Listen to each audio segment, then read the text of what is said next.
Ignition. Liftoff.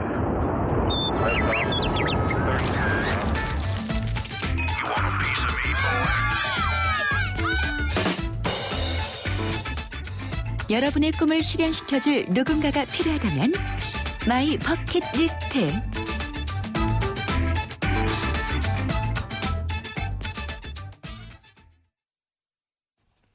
마이 버킷리스트, 지난주부터 문화와 예술을 품은 절대 로망의 여행지 유럽으로 여러분을 안내해드리고 있는데요. 오늘은 그 두 번째 시간으로 와인 기행을 떠나봅니다. 유럽 여행 전문가 백상현 여행작가와 함께하겠습니다. 선생님 안녕하세요. 안녕하세요. 반갑습니다. 네, 지난주도 온천 여행 재밌었는데 네. 자, 유럽 하면 이 와인을 빼놓을 수 없잖아요. 유럽인들에게 와인은 단순한 술이 아니라 생활이자 문화라는 생각이 드는데 자, 어떤 의미입니까? 사실 고대 그리스 시대부터 와인을 식사에 곁들이거나 요리에 사용을 했죠. 네. 그리고 로마 시대 때는 이 포도주에 알코올 성분이 들어가 있어서 물에 반드시 이렇게 물을 소독하는 오염된 네. 물을 소독하는 일을 용도로 쓰였기 때문에 아하. 그 당시 로마 군인들은 포도주에 물을 섞지 않고는 마시지 못하게 했다는 그 룰도 있었다고 하더라고요. 아, 그렇군요. 네. 정말 오래된 술이군요. 네. 또 다른 용도도 있었고요. 그리고 이제 기독교적인 측면에서는 이제 종교 의식에서 이걸 사용해서 아, 신성시하고 그러네요. 유럽 전반으로 이제 퍼져나갔죠. 아, 성찬식에서 그렇죠, 네. 포도주를 쓰니까. 네. 자, 그런데요. 이 프랑스 여러 나라, 이 프랑스, 이탈리아, 스페인 여러 유럽 나라들이 각각 자신들의 와인이 세계 최고다 이렇게 자랑을 하더라고요. 와인 어떤 특징을 가지고 있는지 소개 부탁드립니다. 네, 포도주 우리가 산지를 크게 구분할 때는 구세계와 신세계. 그래서 구세계는 유럽을 중심으로 한 전통적인 와인 생산 국가들. 네. 신세계는 이제 유럽의 식민지였던 나라들, 남미 아하. 쪽이라 이런 곳을 이제 신세계라고 하죠. 네. 자, 오늘은 제가 이제 구세계에 속한 유럽의 나라들을 소개해 드릴 건데요. 네. 유럽에서 이제 가장 유명한 자타가 공인하는 와인 왕국이 프랑스죠. 프랑스 자체가 정말 좋은 포도주를 만들 수 있는 기후 조건이나 토양이 딱 갖춰져 있다고 해요. 네. 그래서 보르도 지방과 부르고뉴 지방 크게 두 가지로 네네. 나눠지죠. 그래서 보르도 같은 경우는 좀 섬세하고 부드러운 맛, 그리고 부르고뉴는 깊은 진한 맛. 해서 처음 와인을 맛보시는 분들은 보르도 와인, 그리고 이제 와인을 좀 즐기시는 분들은 부르고뉴 와인으로 선택하시면 이제 좋다고 하시죠. 그렇군요. 그리고 이탈리아 와인은 좀 지역색이 좀 강하다고 하죠. 네. 지역별로. 그래서 이탈리아도 사실은 1970년대까지는 자체적으로만 소비를 하다가 이제 그때부터 해외 시장에 눈을 돌리면서 이제 룰을 만들고 네. 좀 더 표준화하는 그런 와인을 만들기 시작했죠. 네. 그래서 가장 유명한 것은 북부의 피에몬테 지방의 와인들. 네. 그리고 토스카나, 오늘 소개해드릴 토스카나 지방의 키안티 와인 이런 아하. 것들이 유명하고요. 네. 그리고 이제 스페인이나 독일은 당도가 높은 화이트 와인이 유명하죠. 아, 그래서 선택을 하실 그렇군요. 때 그 나라별로 특색을 보고 이렇게 고르시면 좋을 것 같아요. 그러네요. 아주 이게 중요한 상식일 것 같습니다.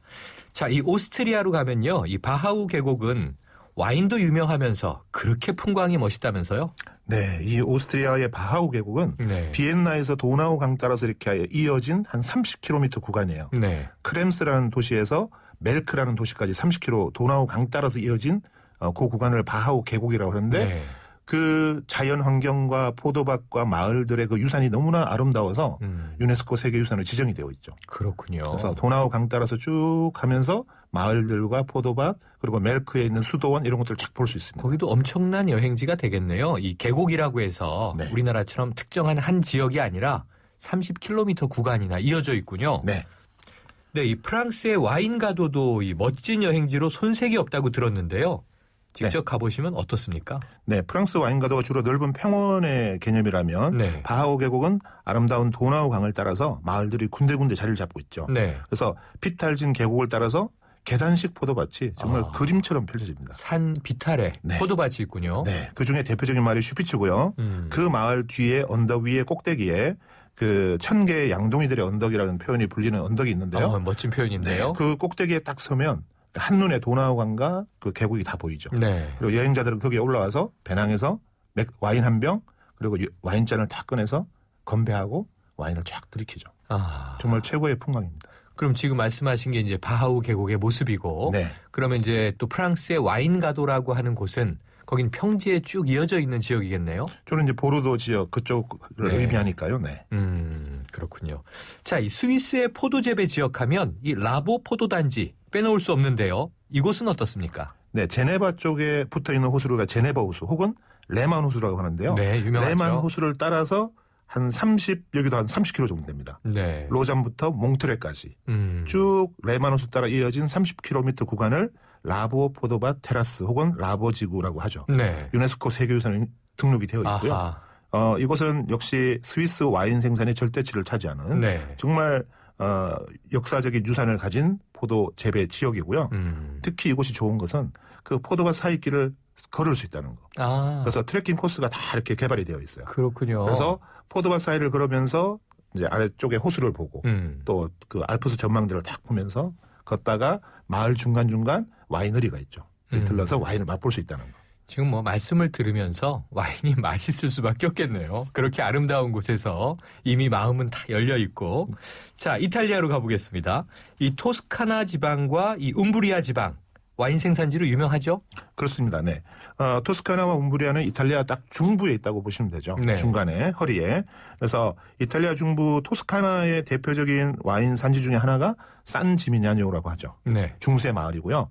당시 귀족들이 중세시대 때 탑들을 한 70몇 개를 세워서 현대적인 마천루의 도시 같아요. 아하. 하지만 지금은 10몇 개 정도 남아 있습니다. 네. 그 마을 주변을 포도밭이 쫙 감싸고 있죠. 이야. 특히 여기서 생산되는 와인이 베르나치아라는 와인인데요. 네. 이탈리아 최고의 와인 중에 하나에 속하고요. 네. 특히 뭐 단테도 사랑하는 와인이었고 단테의 신곡에 언급이 됩니다. 아, 그렇습니까? 네. 그리고 미켈란젤로도 이 와인을 맛보고 시를 쓰기도 했죠. 아, 이탈리아 예술가들이 네. 이 와인 맛을 보고 시도 쓰고 조각도 만들고 그랬군요. 네. 자, 동유럽 체코도 이게 와인이 유명한가 하는 생각이 드는데 네. 체코는 물이 좋다고 해서 맥주는 유명한 걸로 알려져 있거든요.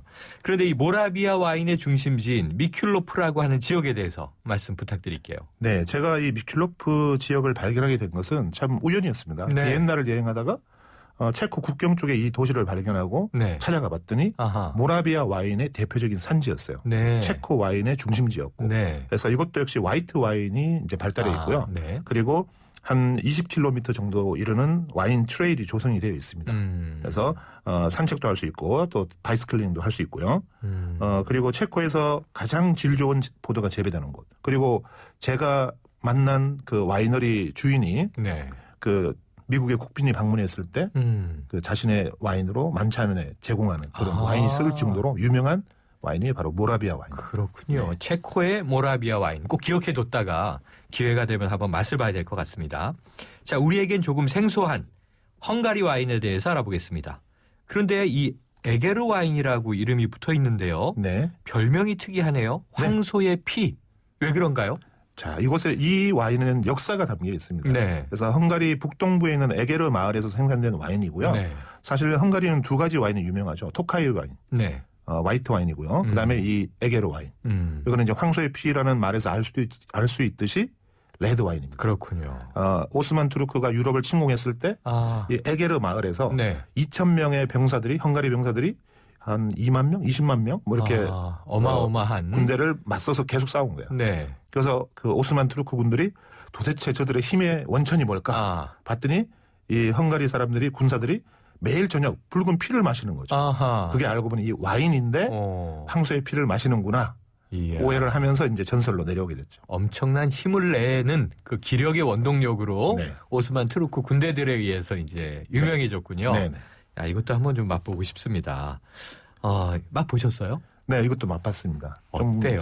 그 전설이 담겨서 그런지 좀 강렬한 느낌이 좀 들었습니다. 제 나름. 네. 그렇군요. 이 체코에서도 또 헝가리에서도 와인을 즐긴다라고 하는 또 그 지역에선 새삼스러운 일일 텐데 저희 입장에선 새로운 사실을 알게 됐네요. 오늘 말씀 감사합니다. 네, 감사합니다. 지금까지 유럽 여행 전문가 백상현 작가였고요. 다음 주 이 시간에는 겨울 유럽 여행의 백미라고 할 수 있는 스위스로 떠나보겠습니다.